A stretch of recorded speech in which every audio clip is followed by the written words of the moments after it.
Assalamu alaikum, урматтуу YouTube көрөрмандар. Жана мисал үчүн программасынын көрөрмандары. Мен азыр буга чейин эсиңиздерде болсо керек,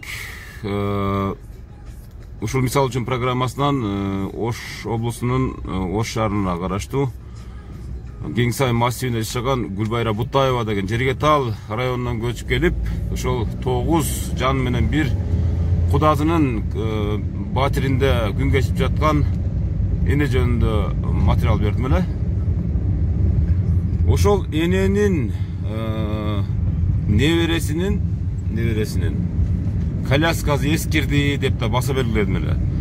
Ошол колясканы Бишкектен атайын ушул программаны көрүп, бир кайрымдуу жаран берип берген экен. Мен азыр ушул колясканы таксиден берип берген экен, ошону тоскону кетип баратам. Азыр ошол колясканы алып, 1 мүнөттө турбай, ошол алыста жайгашкан Кеңсай массивине өзүмдүн унам менен кетип баратам. Апарып, ошол периште кызга тапшырып, анан тынчыбасам, тынчыбайм. Ошону алып барып тапшырып, кийим-кечектерин берип, ушул аманат жеткизгени баратам. Азыр алдыда дагы сүйлөшөбүз, тапшырабыз аманатты. Биз менен бирге болуңуздар. Мынакей урматтуу көрүүчүлөр, бул аксакал атайын Бишкектен ошол Араванда Ош шаарына караштуу Кеңсай массивинде жайгашкан Гүлбайра Бутаева деген энебиздин аманатын алып келген экен. Бишкектен алып келдиңизби? Мына өзүңүздөр көрүп атасыздар, ошол коляска эскирди деген небересине атайын колясканы алып келиптир. Мынакей. Алла разы болсун. Биягы Аллага аманат.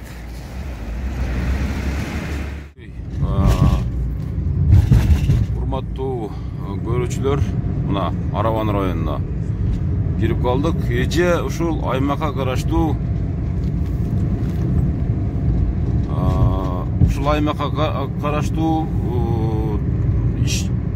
Кеңсай деген айылда жашайт экен. Азыр могу жерден сол жака бурулабыз дагы. Андан ары жолду улайбыз. Урматтуу көрүүчүлөр. Окей. Аравандын аркасынан кирип баратабыз. Кудай буйруса аманатты жеткирүүгө ниет кылып баратабыз. Кудай мага жол берсин. Мынакей урматтуу көрүүчүлөр, ошентип жарым сааттан ашык жол жүрүп, азыр дагы бул жагы дагы жарым сааттай калды окшойт. Ошол кичинекей периштенин коляскасын жеткирип баратамын. Жолдор аябай начар. Кеңсай массивине көздөп кетип баратамын. Ошол аманатты жеткирип, ошол Гүлбайра Бутаева эненин батасын алганы баратабыз. Азыр саналуу мүнөттөрдө ошол жерге дагы жетип барабыз, бир 20 мүнөттүн тегерегинде. Жалпы 1 сааттай убакыт кетет деген.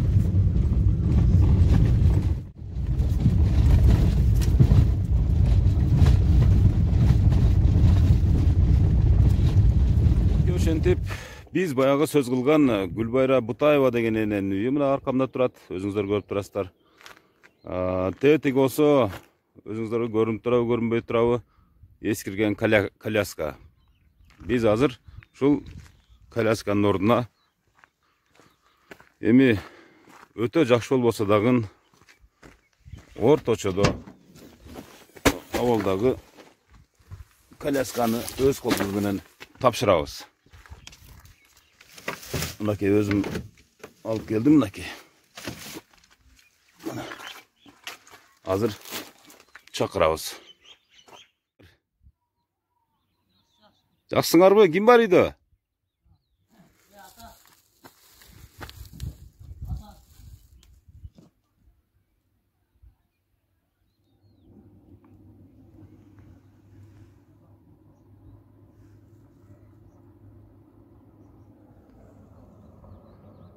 Мынакей өзүңүздөр көрүп турган жер бул Кеңсай массивинде жайгашкан Гүлбайра Бутаева деген эненин Кудайдын квартирасы баягы биз сөз кылган.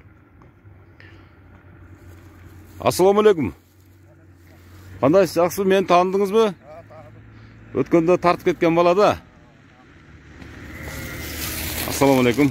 Кандайсыз, жакшысызбы? Кандайсыз анан келип атабы жардамдар? Келип атабы кайрымдуулар? Колунан келген жардамдар берип атат. Сиздин кызыңыз аты ким эле жана коляска эскирди? Рабиянабы? Рабияна. О, колясканы алып келдик мынакей.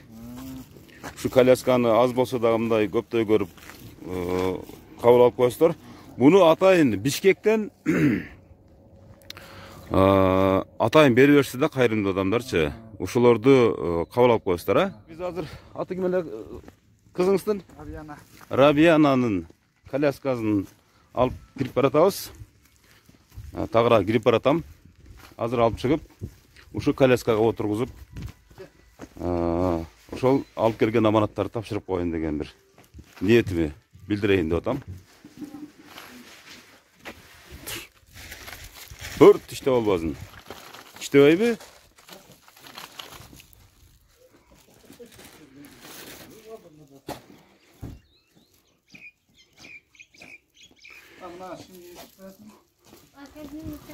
Шым кийгизип, мынакей муну тапшырып коелу, мынакей шириндиктер. Мына шириндиктерди. Ана. Рабияна. Мына сага бир жаңы коляска мынакей.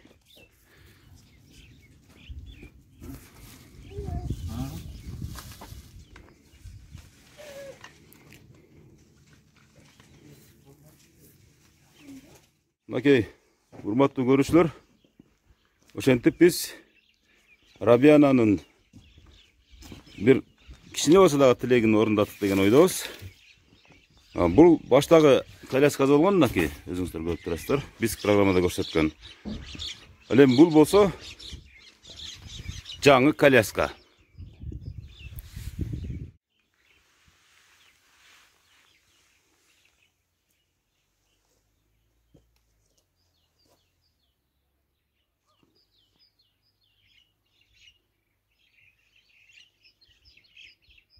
Казына Рабиянаны отургузуңузчу. Мынакей кызыңыз жаңы коляска, ай коляска. Ай, молодец. Мына ушунучу, ушул кайрымдуу адамдар алып келип, ушуну мени жеткирүүнү өтүнүштү эле. Мен ушуну жеткизип атам. Өзүңүздүн бир ошол адамдарга ыраазычылыгыңызды билдирип койсоңуз. Эмне десем, азыр кимде ким жардам кылгандар Алла разы болсун. Не тилеген болсо максаттарына жетип, ушу кайрымдуулуктардын көптөрүнө кылып жүрүшөсүнөр максатым ошол. Муну кийимдерин алсаңыз, кийимдерин, наркы пакеттеги кийимдерди. Рабияна, коляска жакшы бекен? А? Коляска жактыбы, аяй бекен? Мынакей, кийгизиңиз, Рабиянага кийгизиңиз.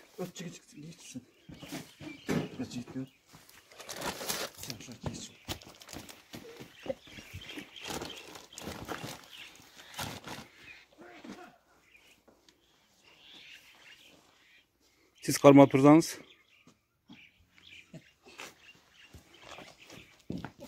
Bu kiyimler jaman. Kiyimler jaman koydu şuga. Şuga mı? Караңчы, жакшынакай. Аппапакай болгон. Бул периште да. Периштелер буга жөнөтөт да. Азыр мен деле сразу жеткизгенге бир чоң бир мындай бир ниет кылып келдим да. Алып эле, автовокзалдан алып эле дароо жеткиздим. Караңчы, жакшынакай. Ана. Ай бекен.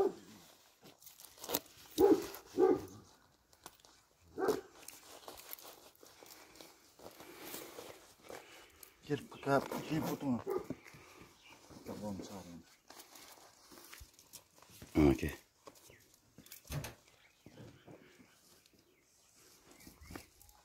Kana коляскасы менен бир-эки айдаңызчы.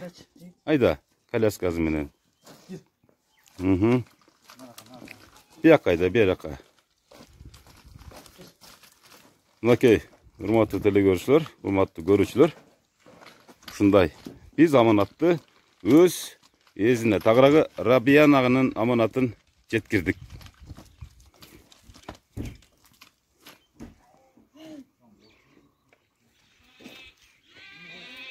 Рабияна, бери кара.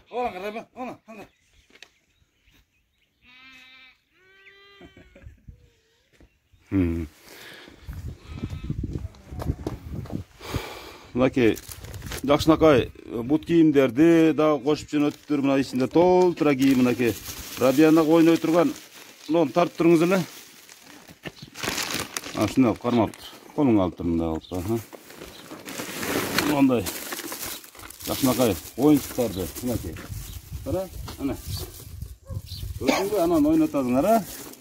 Ушундай жакшынакай нерселерди жөнөттүр. Урматтуу көрүүчүлөр, биз аманатты аткардык. Анда биз менен чогуу болуңуздар.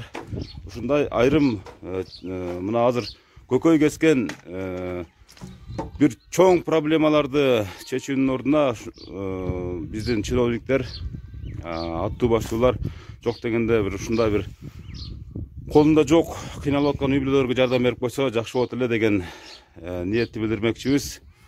Шайлоого кеткен акчалар кайран. Кайран мамлекеттин бюджетин тоногон кайрандар деп да коелу ошолордучу. Ошого окшогон үй бүлөлөрдү дагы эске алып койсоңуздар, аябай жакшы болот эле. Кайрадан жолукканча эсен аман туруңуздар.